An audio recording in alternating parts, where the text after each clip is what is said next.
Hosiery শিল্পের বড় বাজার ভারত, মালয়েশিয়া, দুবাই সহ মধ্যপ্রাচ্যের বিভিন্ন দেশ।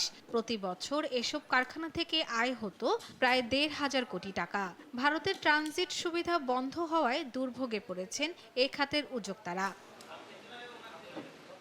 পাশাপাশি স্থানীয় বাজারে বেড়েছে গার্মেন্টসের জুটের দামও। কাঁচামাল সংকটে বন্ধ হয়ে গেছে বেশিরভাগ কারখানা, বেকার হয়ে পড়েছেন বহু শ্রমিক। অবস্থা বর্তমান খুব খারাপ অবস্থা। এখন আমাদের মোটামুটি ২,০০০ টাকা মতো ইনকাম করি আমরা। আগে কাজ করতাম ৩৫ জন, এখন কাজ করি ১৫ জন। আগেকার মতন পরিবেশ এখন নাই।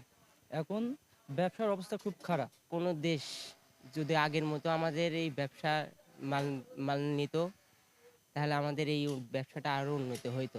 আমাদের স্বাভাবিক যেরকম আগে ছিল, সরকারের কাছে একটাই অনুরোধ, ইন্ডিয়ার সাথে যেন ব্যবসাটা আবার স্বাভাবিক হয়ে যায়। এই সরকারও ইন্ডিয়ার সাথে যদি ভালো ব্যবসা করে, তাহলে আমরা ইনশাল্লাহ ওই আগের মতনই আমরা চলতে পারবো।